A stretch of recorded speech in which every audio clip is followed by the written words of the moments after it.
Good morning, students. Welcome back to PNMRC e-learning classes. So, in continuation of chapter number 1, we will start our chapter with page number 4, and up till now we have studied about sowing of seeds. In this video, we will learn the method of sowing seed. First one is traditional tool. The tool used traditionally for sowing seed is shaped like a funnel. The seeds are filled into the funnel, passed down through 2 or 3 pipes having sharp ends. These ends pass into the soil and place seed there. As you can see in the figure 1.2, tool जो seeds को सो करने के लिए use होता है traditionally पुराने ज़माने से ही जो यूज़ करता चले आ रहे हैं, उसके अंदर सबसे पहले ऊपर की साइड में एक फ़नल जैसा होता है।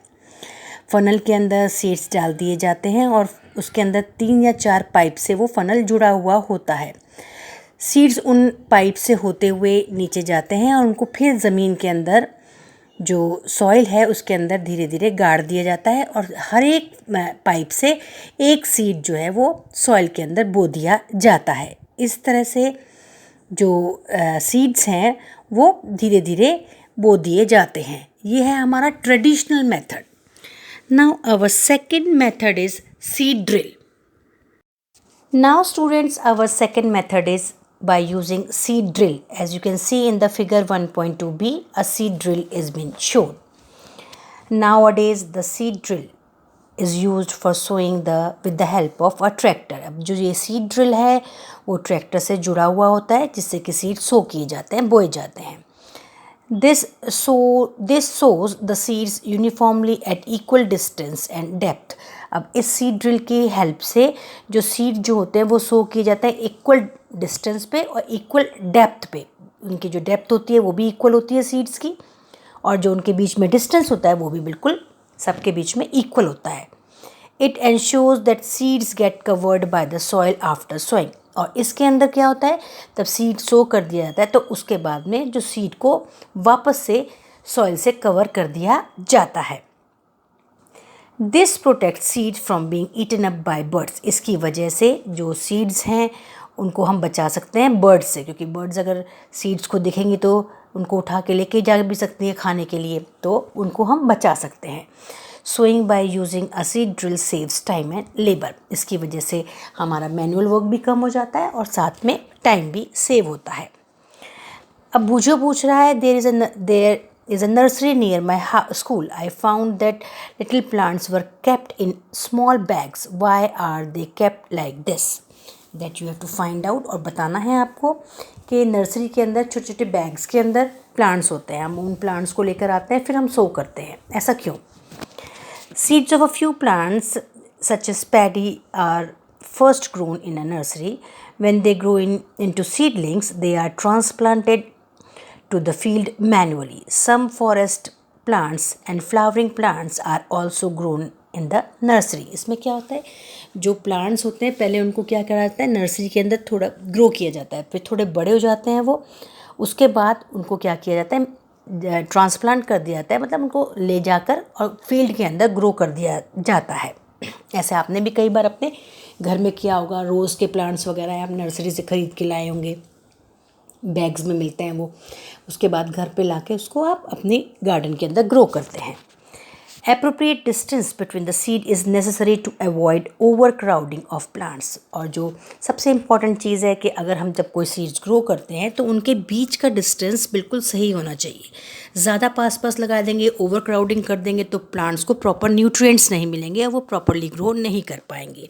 इसलिए प्लांट्स के बीच का डिस्टेंस रखना हमें ज़रूरी है, जितना चाहिए अप्रोप्रिएट डिस्टेंस रखना ज़रूरी है। This allows plants to get sufficient sunlight, nutrients and water from the soil. इसकी वजह से अगर appropriate distance रखेंगे तो हर प्लांट को sufficient sunlight मिलेगी, nutrients मिलेंगे और पानी भी मिलेगा। At times a few plants may have to be removed to prevent overcrowding. और कई बार ऐसा भी होता है जब प्लांट्स बहुत सारे overcrowding हो जाते हैं, बहुत सारे प्लांट्स एक साथ गुच्छे में उगा दिए जाते हैं, तो कुछ प्लांट्स को उखाड़ के बाहर फेंकना पड़ता है। क्यों? जिससे कि बाकी प्लांट्स जो ग्रो हो रहे हैं उनको प्रॉपर सनलाइट मिल सके, न्यूट्रिएंट्स और वाटर मिल सके।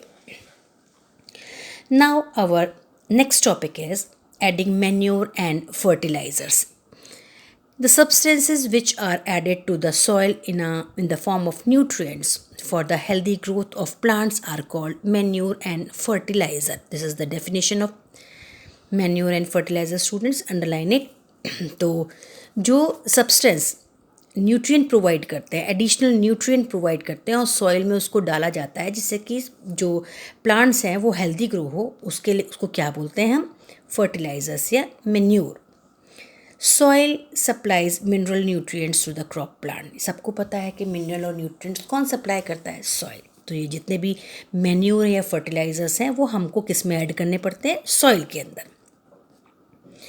These nutrients are essential for the growth of plant. In certain areas, farmer grow crops after crop in the same field. कई बार क्या होता है, फार्मर्स एक क्रॉप लेने के बाद दूसरा क्रॉप, तीसरा क्रॉप, चौथा क्रॉप लेते रहते हैं, जिसके कारण जो होती है जो सॉइल है वो बैरन हो जाती है, तो और उसके अंदर न्यूट्रिएंट्स की कमी आ जाती है। तो उसको फुलफिल करने के लिए हमको क्या डालना पड़ता है सॉइल के अंदर? मैन्योर या fertilizers. The field is never left uncultivated और फेलो। कभी भी अनकल्टिवेटेड नहीं रहती, मतलब एक के बाद एक क्रॉप लेते चले जाते हैं कई बार farmers. Imagine what happen to the nutrients. तो क्या होता है इसकी वजह से? न्यूट्रिएंट्स जो होते हैं वो धीरे धीरे सॉइल के अंदर ख़त्म होने लग जाते हैं। Continuous cultivation of crops make the soil poor in nutrient. Continuously cultivation जब होता रहता है तो सॉइल के अंदर न्यूट्रिएंट्स ख़त्म हो जाते हैं और सॉइल जो है वो उसके अंदर न्यूट्रिएंट्स की कमी आ जाती है। Therefore, farmers have to add manure to the field to replenish the soil with nutrients. इसलिए farmers उसके अंदर क्या डालते हैं? न्यूट्रिएंट्स डालते हैं in the form of manure या फर्टिलाइजर, जिससे कि सॉइल के अंदर वापस से न्यूट्रिएंट्स आ सके। This process is called manuring. इस प्रोसेस को हम क्या बोलते हैं? Manuring.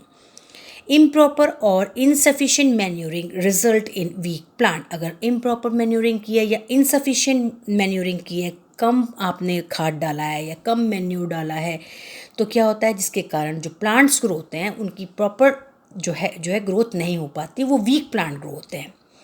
Manure is an organic substance obtained from the decomposition of plants और एनिमल वेस्ट। जो मैन्योर होते हैं वो ऑर्गेनिक सब्सटेंस होता है, जैसे गाय के गोबर से बना हुआ जो मैन्योर होता है डिकम्पोज्ड फॉर्म में जो होता है ना, उसको हम क्या बोलते हैं? मैन्योर बोलते हैं। Farmers dump plants and animal waste in a pit at open place and allow it to decompose. और बनता कैसे है ये मैन्योर? फार्मर एक बहुत बड़ा गड्ढा खोदते हैं, गड्ढा खोदने के बाद जितना गोबर है या जो प्लांट्स या एनिमल के वेस्ट हैं उस गड्ढे के अंदर डंप कर देते हैं और कुछ समय के लिए उस गड्ढे को छोड़ देते हैं।